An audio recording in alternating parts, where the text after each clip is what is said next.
네, 오늘 말씀은 특별히 우리가 신앙생활하면서 상당히 어려운 그런 부분들이라고 할 수가 있습니다. 우리가 오늘 본문의 말씀을 제대로 이해하기 위해서 먼저 인간의 실상, 이 세상의 형편을 제대로 이해해야 합니다. 아담과 하와가 이제 먹지 말라는 나무를 먹게 됨으로써 그때부터 그들의 마음에는 이미 하나님의 말씀이 상실되고 말았습니다. 이로 인해서 어두워진 것이 바로 인간의 실상이라 할 수 있습니다. 다시 말하면 이 땅을 살아가는 모든 사람들은 어두움에 빠져 있다라고 말할 수 있습니다. 그럼에도 불구하고 인간은 이 사탄에게 걸려 넘어졌으면서도 그걸 깨닫지 못하고 있습니다. 그래서 잠언 4장 19절에서는 악인의 길은 어두움 같아서 그가 걸려 넘어져도 그것이 무엇인지 깨닫지 못한다라고 말씀하고 있습니다.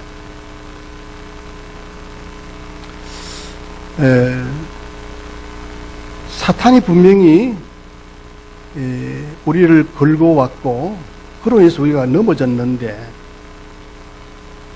넘어짐으로 인해서 우리는 어두움에 빠져 있기 때문에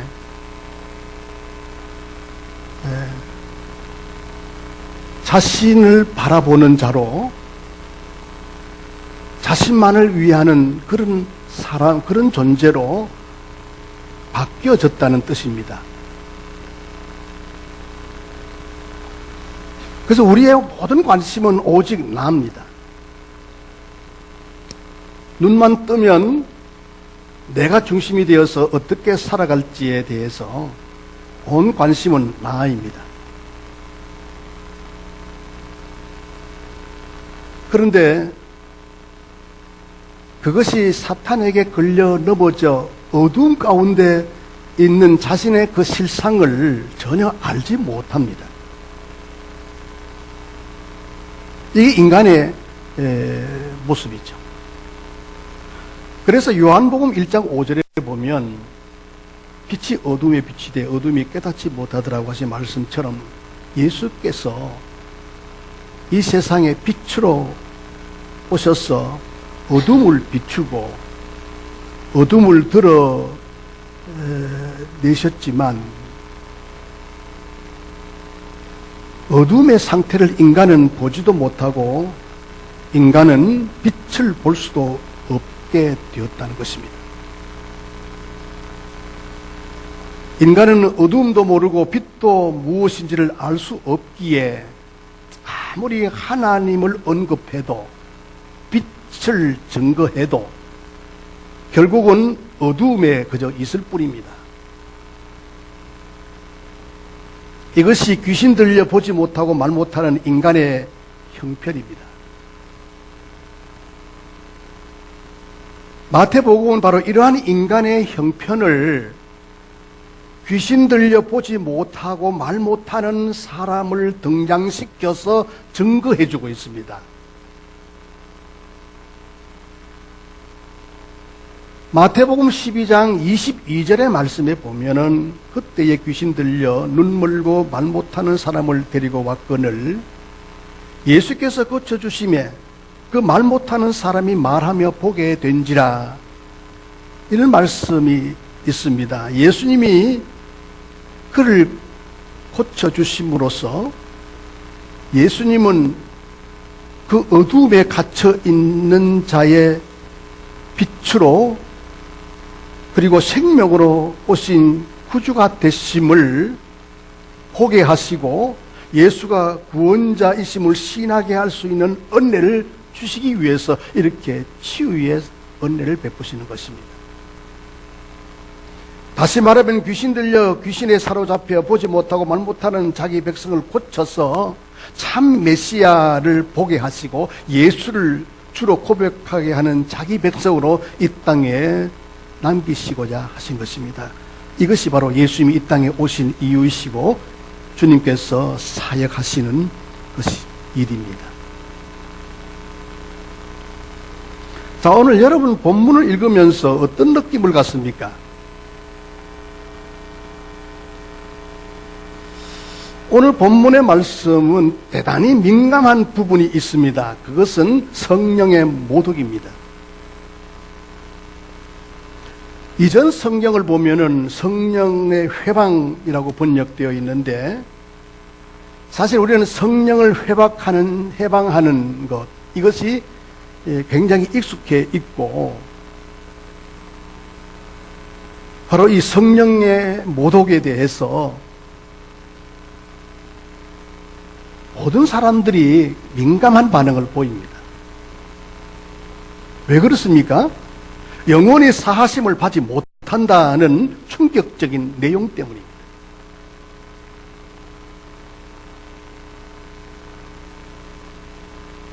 다시 말하면 용서받을 수 있는 기회란 이 세상도 없고 오는 세상, 즉 내세에도 결코 없다는 겁니다. 그래서 내가 성령을 모독하면은 완전히 이제는 구원받을 수가 없고 지옥 가는구나, 이런 생각이 들지요. 아마 이런 생각에서 여러분들이 아마 예외일 수는 없을 것입니다. 그러기에 이 말씀은 무섭고 두려운 말로 여기게 되는 것입니다. 그러면서 생각하기를, 도대체 성령의 모독이라고 하는 생각, 그것이 무엇일까 하는 그런 생각에 빠집니다. 도대체 성령의 모독이 뭐냐? 그래서 성령의 모독을 알고 싶은데, 도대체 성령의 모독이 뭐냐 하는 것입니다. 왜냐하면 성령의 모독이 무엇인지 알아가지고 이 성령을 모독하는 죄만큼은 짓지 않고 지옥 가는 것만큼은 피해야겠다 하는 심정 때문일 것입니다. 그런데 성령의 모독이 무엇인지 알아서 성령을 모독하지 아니하고 지옥을 피하고 싶은 생각, 바로 이런 발상은 위험한 발상이라는 거예요. 왜냐하면 이런 생각은 결국 내가 마음만 먹으면 그 죄를 피하고 이길 수 있다는 의도가 있기 때문입니다. 도대체 성령의 모독의 죄가 얼마나 크기에 내세에서도 사함을 받지 못하는가라고 하는 생각을 하게 됩니다. 오늘 읽은 32절에서는 누구든지 말로 인자를 거역하면 사하심을 얻되 누구든지 말로 성령을 거역하면 이 세상과 오는 세상에서도 사심을 얻지 못한다라고 하는 말씀을 우리가 접합니다. 그런데 이 말씀을 읽으면서 여러분 아무런 생각이 들지 않습니까? 고민하고 갈등하는 부분이 없습니까? 여기서 인자라고 하는 것은 육신의 몸을 입고 이 세상에 오신 예수님을 가리키는 것입니다. 그래서 말로 예수를 거역하면 사하심을 얻지만 말로 성령을 거스르면 사하심을 얻지 못한다는 말입니다. 이 말이 되는 것입니까? 이해가 잘 안 될 겁니다.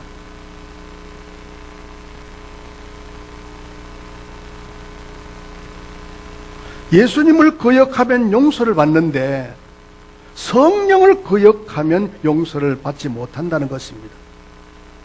참 이상하다. 하나님도 예수님도 성령님도 같은 하나님이신데 예수를 거역하면 용서받아도 성령을 거역하면 용서 못 받는다? 여러분 여기까지 머리를 갸우뚱하면서 여러분 고민하면서 묵상해 본 적이 있습니까?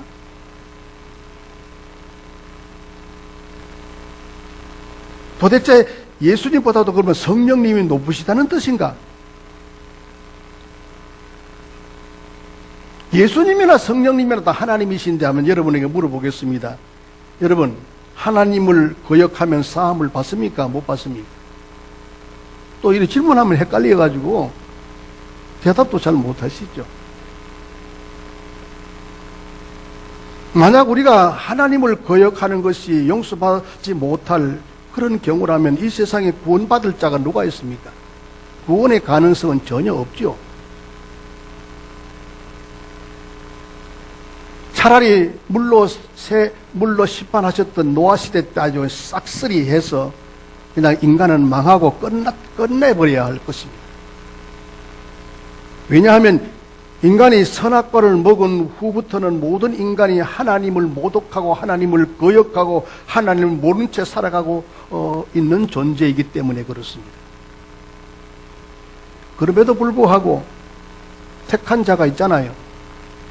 구원받은 하나님의 백성들이 있지 않습니까? 따지고 보면 우리 모두도 하나님을 거역하고 하나님을 모독했던 사람들 아닙니까?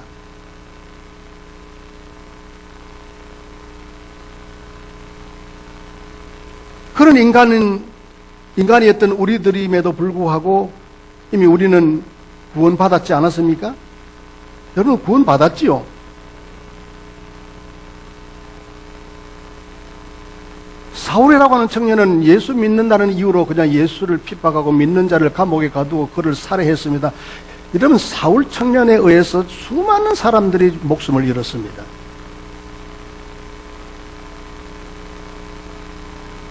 그런 하나님을 거역하고 예수를 핍박했던 사람입니다. 그런데 여러분 사울은 나중에 사도로 부름을 받고 예수님의 구원에 참여하는 자가 된 것입니다. 결국 예수를 거역하고 모욕해서도 죄사함을 받았지 않았습니까? 그런데 성령을 거역하고 모독하면 죄사함을 받지 못한다는 것을 어떻게 이해하십니까? 하나님보다도 예수보다도 성령님이 더 크다? 그래서 성령을 거역하는 것이, 모독하는 것이 큰 죄요. 큰 죄이기 때문에 그래서 용서 못 받는다? 그렇게 여러분 이해하십니까? 이것은 앞뒤가 안 맞는 이야기죠. 여기에서 중요한 것은 예수 그리스도의 보혈, 십자가의 피,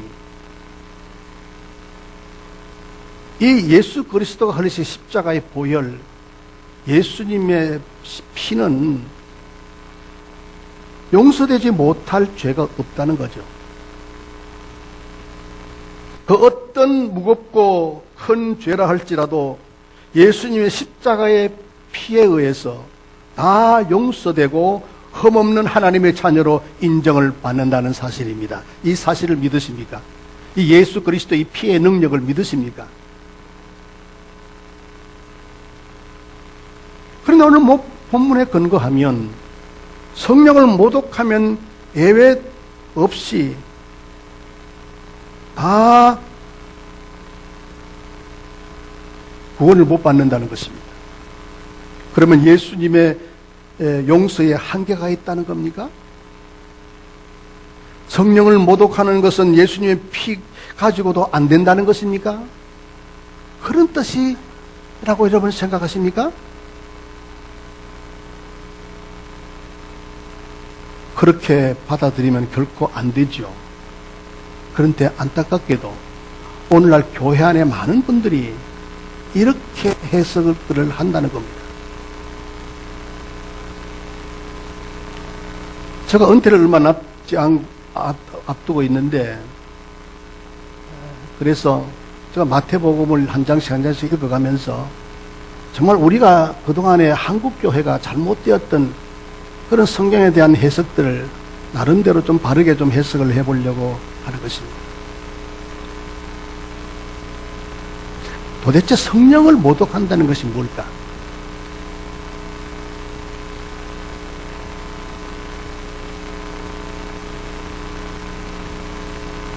교회 안에 많은 분들이 성령의 모독과 거역을 교회가 하는 일에 그냥 시종 반대한다는 것, 목사가 기도하고 어떤 목회적인 어떤 비전을 펼쳐나갈 때 거기에 대해서 무조건 반대하는 것을 성령의 모독이라고 이해하는 분도 있습니다.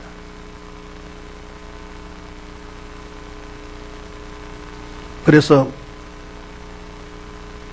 무조건 교회 하는 일에 대해서는 순종하고 목사가 하는 것에 대해서는 토를 달면 안 된다라고, 그러면은 하나님의 심판을 받는다, 그렇게 잘못된 해석을 종종 한국 교회가 내려왔다는 겁니다.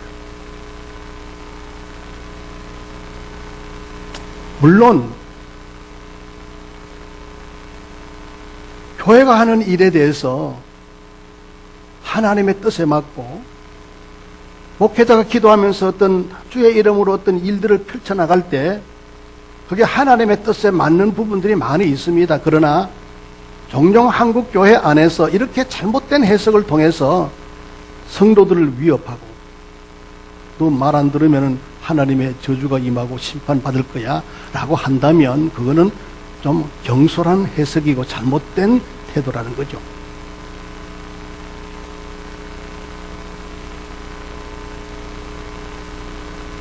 자, 오늘 말씀의 배경을 보면은 성령을 모독하고 거역하면 용서가 안 된다라고 하는 이 말씀은 지금 예수님께서 성령의 능력을 힘입고 하신 이 치유의 사역을 그 당시에 바리새인들이나 유대인들이 사탄의 왕 바울세불의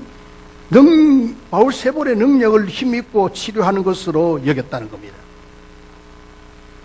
바로 그래서 예수님은 성령을 힘입고 지금 사역을 하고 계시는데 당시의 바리새인과 유대인들은 마귀의 능력으로 하고 있다고 그렇게 본 것입니다. 그래서 예수님께서 그들을 향하여, 그 바리새인들과 유대인들을 향하여 하신 말씀이 성령을 모독하면 사함을 받지 못한다고 말씀하신 것입니다. 왜 예수님께서 이런 말씀을 하셨고 왜 당시의 바리새인들과 유대인들이 예수님은 성령의 능력을 힘입어서 이 사역을 하고 계시는데 바리새인들은 마귀의 능력이라고 본 이유가 어디에 있을까요? 지난 주일 설교에도 말씀을 드린 것처럼 바리새인들의 생각은 보지도 못하고 말도 못하는 자들은 이미 하나님의 저주를 받은 자 아닙니까? 그러므로 이들에게는 사실은 심판받아야 하는 존재거든요. 그들이 저주에서 심판에서 벗어나려고 하면, 해방되려고 하면 율법을 잘 지키고 율법을 실천하여 하나님의 은혜를 입을 때 가능하다고 생각한 것입니다. 그런데 지금 저주받은 이 병자들이 하는 것이 아무것도 없습니다. 그런데도 고침을 받고 있어요. 그러니 바리새인들이 성령의 일로 받아들일 수가 없는 거죠. 만약에 성령의 일로 받아들인다면 지금까지 그들이 붙들고 있었던 율법의 실천과 행함의 법이 무너질 수밖에 없지 않습니까? 바리새인 자신들이야말로 타락한 아담 이후의 모든 인간의 실상처럼 어두운 권세에 붙들려 있다는 것을 전혀 보고 알지 못하고 있다는 거죠. 이미 어두운 시대가 되었지 않습니까? 뱀이 여자에게 다가올 때 이미 어둠은 시작되었고 그 어둠의 상태는 인간의 말씀이 없습니다. 그러므로 말씀 대신에 뭘 바라봅니까? 자기가 따먹어야 될 그 나무를 바라보니 보암직하고 먹음직한 그 나무를 바라본 것처럼 우리 인간은 언제나 내가 어떻게 먹고 어떻게 살아가고 하는 의식주 문제를 바라보면서 자신을 향해서만 사는 존재가 됐잖아요. 그래서 생각 어둠에 머물러 있는 사람들이 뭔가 하나님이 주신 그 율법을 실천하고 사는 것, 그것이 경건한 것이고 그것이 거룩한 삶이라고 그렇게 자부심을 느끼면서 늘 내가 말씀의 율법을 따랐으니 경건하지, 내가 율법대로 실천했으니 거룩한 사람이 되었지, 그러면서 자신을 바라보고 산다는 것입니다. 그러기에 어둠에 있으면서도 어둠을 알지 못하고 어둠에 갇힌 자를 해방시키시는 예수님의 권세가 자신에게는 생명이라는 사실을 보지 못하고 있는 거예요. 이것이 뭐냐 하면 성령의 모독입니다.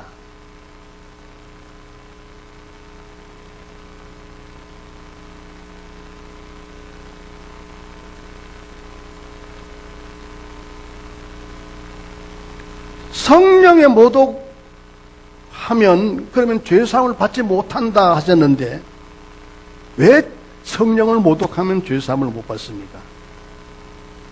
예수님의 말에 모독하면은 거역하면 용서받으나 성령을 거역하고 성령을 모독하면 용서 못 받는다고 하셨는데 이게 무슨 뜻입니까? 모든 죄는 다 용서하신다고 하면서 왜 유독 성령을 모독하는 것만은 이 세상고 그리고 오는 세상까지도 영원히 사함을 받지 못한다는 것일까요? 사람에 대한 모든 죄,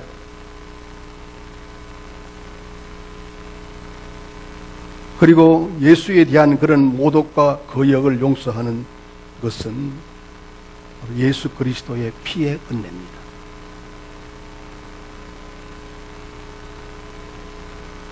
예수 그리스도의 피의 은혜만으로 인간의 모든 죄는 용서되는 줄로 믿습니다.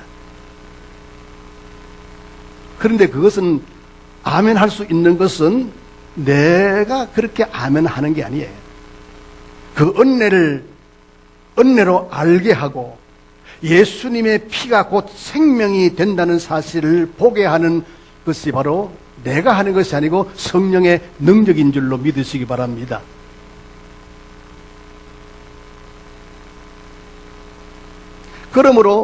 그런데 성령을 모독하는 것은 예수님의 피가 곧 생명임을 거역하는 것과 같은 거잖아요. 이처럼 예수의 피의 은혜를 거절하는 자에게는 죄사함이 있을 수 없다는 것입니다. 지금 이 시대의 교회 안의 성도들을 한번 보십시다. 물론 교회에서 예수의 피가 곧 생명이다라고 말도 합니다. 성도들이 십자가의 은혜가 모든 죄를 용서한다라고 고백도 합니다마는, 그러나 그 은혜 위에 인간의 행함과 실천이라고 하는 인간의 공로를 첨가함으로써 은혜를 해석시켜버렸습니다. 은혜의 의미를 변질시켜버린 거죠. 여기 한국교회에서 이렇게 변질시켜버렸다는 것을 아마 외면하지는 않을 것입니다. 인간의 행함과 실천과는 상관없는 것이 뭐냐면 조건은 하나님의 은혜와 용서인데, 그리고 구원을 거절한다면 이것이 성령을 모독하는 것에 해당이 되는 것입니다.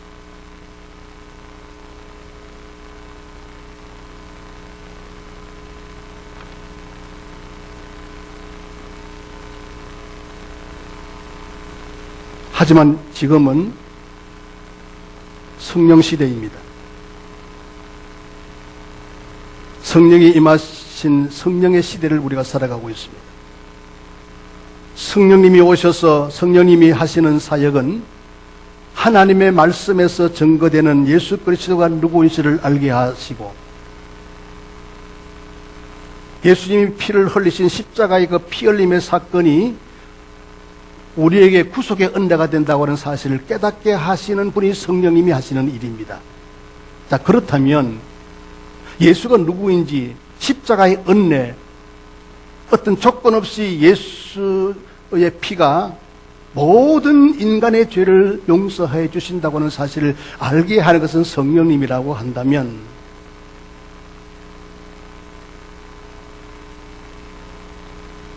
성령의 사람이 아니고서는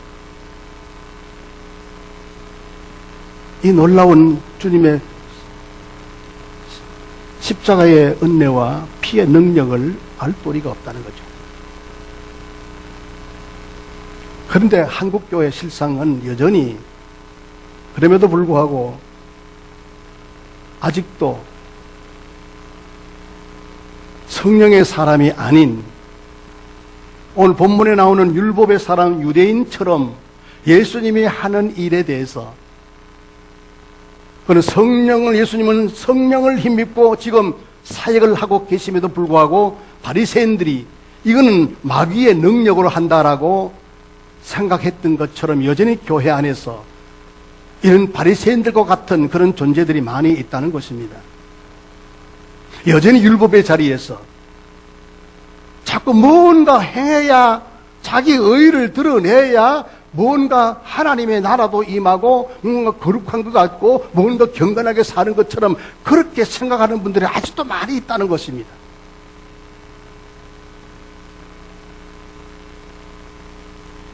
그런데 분명히 오늘 본문 말씀을 통해서 우리가 하나 가지 알아야 할 것은 뭐냐면 여전히 이런 율법의 자리에서 바리새인들처럼 머물러 있다면 그래서 인간의 의와 인간의 공로를 포기하지 않고 주님이 주신 무조건 십자가의 구속의 은혜, 그 구속의 은혜로 인해서 모든 죄가 용서된다는 이 사실에 대해서 거절하고 있다면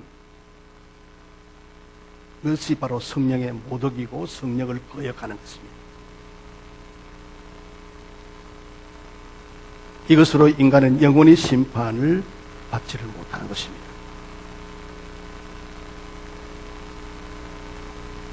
28절에서 그러나 내가 하나님의 성령을 힘입어 귀신 쫓아내는 것이면 하나님 나라가 이미 너에게 임하였느니라고 말씀하십니다. 이처럼 하나님의 나라는 어떤 인간의 노력이나 인간의 의의나 인간의 공로와는 상관없이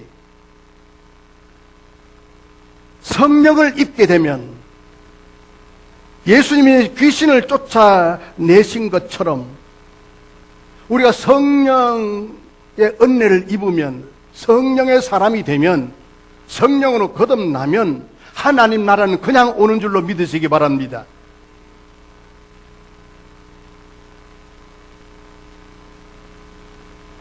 아직도 여러분들이 자꾸 뭔가 교회에서는 말씀대로 순종하십시오, 그걸 실천하십시오라고 그렇게 했을 때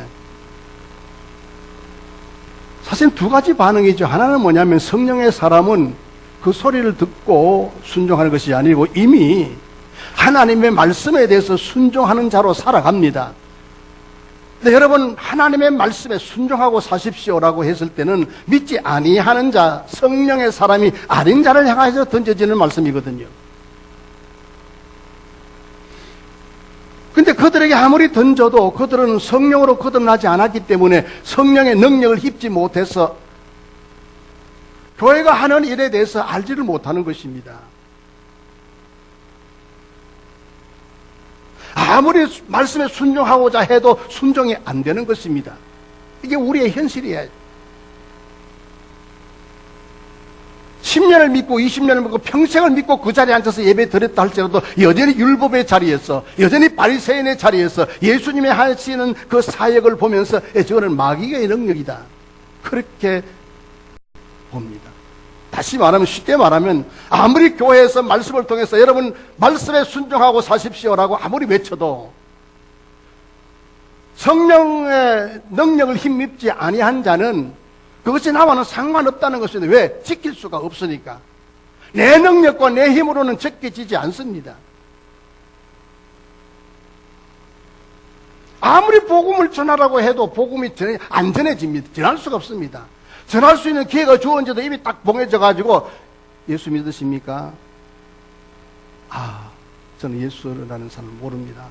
예수를 믿으십시오. 예수님 우리의 구원자이십니다 라고 복음을 담대하게 전해야 되는데 안 전해요. 그래, 교회에서는 뭐 전도하자, 복음 전하자고 그렇게 이야기하시는데, 그런데 또 자증해보지만 그게 안 됩니다. 1년 365일 동안 한 번도 전도가 안 됩니다. 왜 그렇습니까? 내 신념으로 내 노력으로는 안 돼요.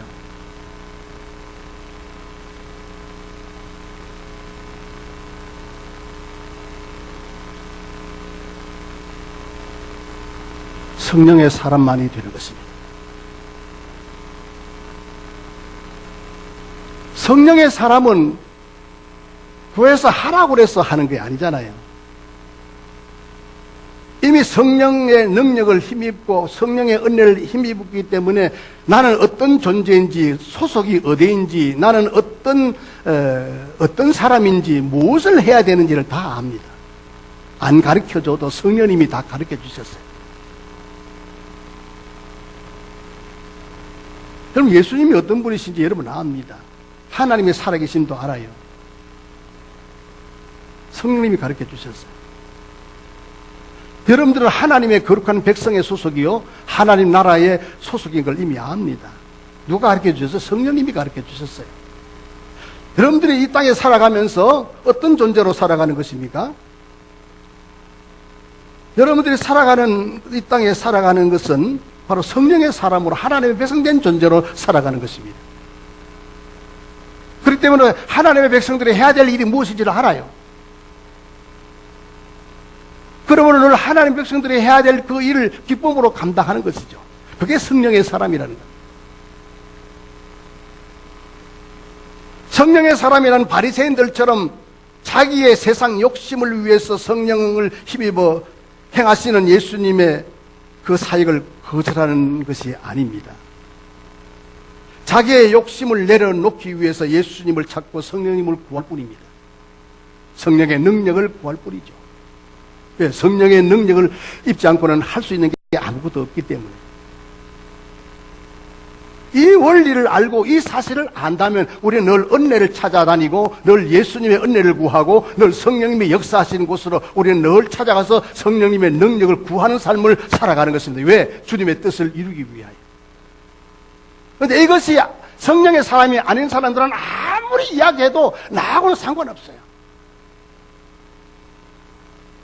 성도는 하나님 나라의 백성으로서 이 세상에 존재하는데 예수님의 사역을 보면서 예수가 나의 구주시라고 고백하게 되는 사람, 예수님께서 내게 베푸신 그 은혜는 무조건적인 조건 없는 사랑과 은혜이기 때문에 감사하는 사람, 하나님 나라는 인간의 의로 결코 이루어질 수 없음을 자각하는 사람, 바로 그게 성령의 사람입니다. 인간은 애당초 죄 가운데 저주의 자식으로 태어났기 때문에 인간의 주장을 그 어떤 경우도 정당성을 주장할 수가 없는 것입니다. 인간의 어떤 그 율법의 행함을 근거로 해서 나는 경건하다, 나는 거룩하다라고 말할 수가 없는 것입니다. 율법을 다 행할 수가 없기 때문에 여전히 어둠에 갇혀있는 존재인데 그게 뭐냐면 귀신 들린 자의 모습이라는 것입니다. 자, 이러한 귀신 들린 자의 모습과 같은 이러한 인간에게 성령의 역사하시는 증거는 자신이 붙들었던 정당성, 뭔가 행함으로 자기의 의를 드러내므로 뭔가 하나님이 인정하시고 하나님 나라가 임하고 뭔가 거룩하게 되고 경건하게 되는 그 모든 자신을 붙들었던 그 정당성, 바리새인들이 붙들었던 그 율법적인 것, 그것을 모두 내려놓는 것이 성령의 사람입니다. 믿으십니까? 여러분, 주께서 우리에게 베푸신 용서는 이것은 절대적인 용서고 절대적인 은혜입니다. 예수 그리스도의 피가 내가 아무리 많은 죄를 지었다 할지라도 어떤 죄라도 내게 용서가 되고 생명이 된다는 사실을 고백하는 사람입니다. 그리고 그것에 대해서 감사하는 사람. 누가 하라고 하지 않아도 스스로 내가 해야 될 일이 무엇인지를 알고 스스로 내가 죽음이 앞에 와도 스스로 그것을 행하는 사람이 성령의 사람입니다. 스데반 이야기를 하고 마치려고 합니다. 초대교회가 하나님 나라의 기초가 되고 그들에 의해서 하나님 나라가 확장될 수 있었던 것은 바로 성령의 사람들이었습니다. 초대교회 성령의 사람들은 누굽니까? 바로 7집사 중에 한 분이었던 스데반이었습니다. 예수님의 12 제자들입니다. 사도로 부름받은 바울 사도입니다. 그들과 함께 선교의 사역에 동참했던 실라와 바나바와 이런 사람들이 바로 성령의 사람들이었습니다.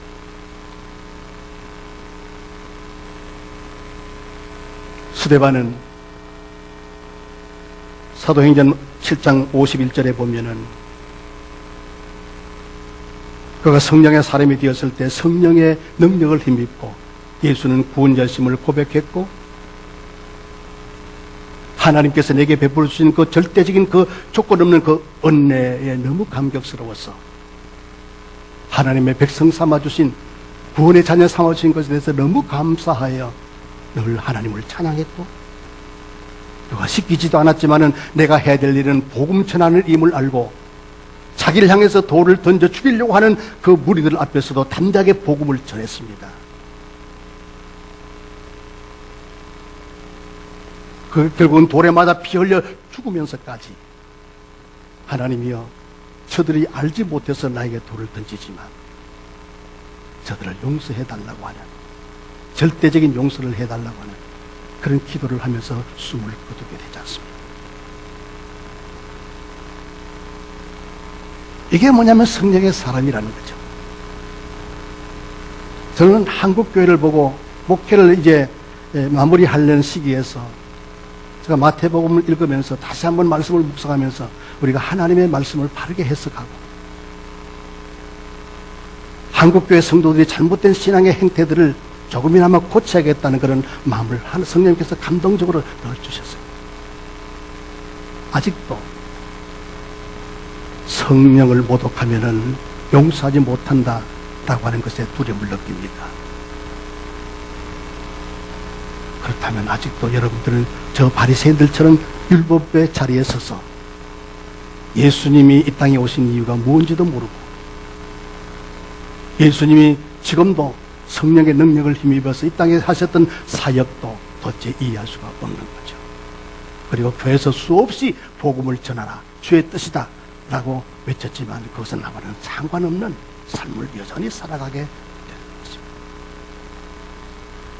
그래서 한국교회는 거품이 많은 거품을 빼야 된다고 하는 이야기를 많이 합니다. 수천 명이 모여서 구름대처럼 모여든다 할지라도 과연 성령의 사람이 몇 명이 될지 정말 궁금하지 않습니까? 우리 교회 수백 명이 있다 할지라도 정말 성령의 사람이 몇 명인지 궁금하지 않습니까? 성령의 사람은 스데반처럼 사는 사람, 예수님의 12 제자처럼 살았던 사람, 바울과 실라처럼 사도 바울처럼 살았던 사람. 그들 누구가 시켜서 한 것이 아닙니다.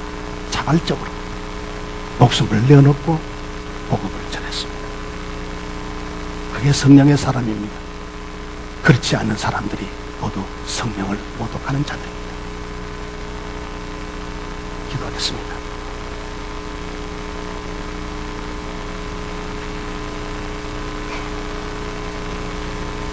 하나님 아버지, 우리가 교회에서 예수님을 머리로 생각하고 예수님을 입술로 말을 할지라도 진작 우리에게 다가오는 것은 이 세상과 내 자신뿐입니다. 오늘 말씀을 통해서 내 마음에 하나님 나라가 비춰지게 하시고 그 하나님 나라의 소망을 안고 살아가는 참된 그리스도인이 되게 하여 주옵소서. 우리는 여전히 세상으로 흘러가고 세상에서 벗어나지 못하고 있습니다. 이런 연약한 우리들에게 주님의 말씀이 강력한 능력으로 다가오게 하여 주시옵시고 그러기 위해서는 우리 모두 성령으로 새롭게 되는 은혜가 있게 하여 주옵소서.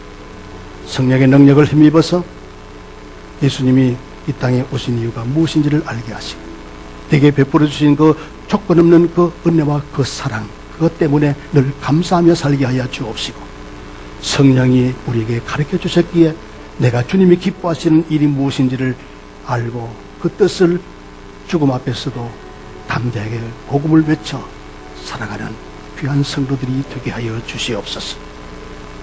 1년 365일 평생 이 교회에서 하나님의 말씀을 듣고 자리에서 예배를 드린다 할지라도 바로 하나님이 이 땅에 인간의 몸 입고 오신 이유가 무엇인지를 모르고 교회에서 하는 사역들이 왜 저런 사역들을 하고 있는지를 알지 못하고 내가 도대체 하나님이 기뻐하신 뜻이 무엇인지도 모른 채 한 번도 하나님의 뜻을 성취하지 못했다면 교회에서는 수없이 주의 복음을 전하라고 수없이 외침에도 불구하고 그것이 나와는 상관없는 삶을 살았다면 성령님이여 이것이 바로 성령을 모독하는 것이 아니겠습니까? 오시옵소서. 지금 이 자리에 성령님 오시옵소서. 우리로 하여금 거듭나게 하시고 성령의 사람이 되게 하여 주시고 은혜의 은혜를 더하여 주시고 우리 신세계 교회를 통해서 하나님 나라를 확장해 나가는 성령의 사람으로 충만한 이 교회가 되게 하여 주옵소서. 오직 성령님만이 하시는 줄로 믿습니다. 성령의 능력이 강력하게 이 시간 저들에게 임하게 하옵소서. 이것만이 사는 길이요, 이것만이 용서받는 길이요, 이것만이 영원한 하나님의 은혜를 힘입는 것임을 깨닫게 하여 주시옵소서. 예수님의 이름으로 기도하옵나이다. 아멘. 이제는 예수님의 은혜와 하나님 아버지의 크신 사랑과 성령님의 내주하심이 예배하는 모든 주의 자녀들 머리 위에 영원히 함께 하시기를 간절히 축원하옵나이다. 아멘.